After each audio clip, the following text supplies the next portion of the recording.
আলাইকুম। আমরা আজকে আবার চলে আসলাম যে চারাগুলাই।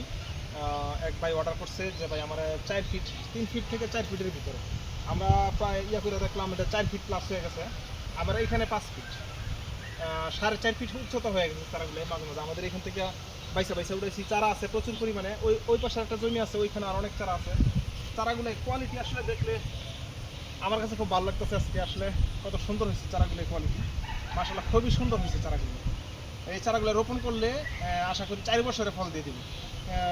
পরিপূর্ণভাবে এখনও শিকড় গজায় নাই। এটা মাটিতে পড়ার সাথে সাথেই দ্রুত গ্রোথ হয়ে যাবে।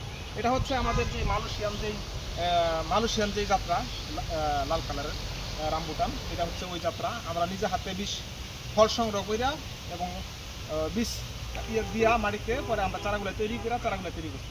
ইনশাল্লাহ যদি চারা নেন কেউ প্রতারিত হবেন না, আমার সাথে সরাসরি যোগাযোগ করবেন। পেজের মধ্যে নাম্বার দেওয়া থাকবে, শিবপুর ভাই ভাই নার্সারি। ফেসবুকের মধ্যে নাম্বার দেওয়া থাকবে, ইউটিউবে নাম্বার দেওয়া থাকবে। ইনশাল্লাহ যোগাযোগ করবেন। পরবর্তীতে আবার এরকম ধরনের ভিডিও নিয়ে আপনাদের সামনে হাজির হবো। আমাদের পাশে থাকবেন, ফলো দিবেন, লাইক করবেন, শেয়ার করবেন এবং ইউটিউব চ্যানেলটা সাবস্ক্রাইব করবেন। তাহলে ভিডিওগুলো অতি দ্রুত আপনাদের মাঝে পৌঁছবে। এরকম ধরনের নতুন নতুন ভিডিও পেতে আমাকে উৎসাহিত করবেন, কমেন্টস করবেন। পরবর্তীতে আবার ভিডিও নিয়ে হাজির হবো। আসসালামু আলাইকুম।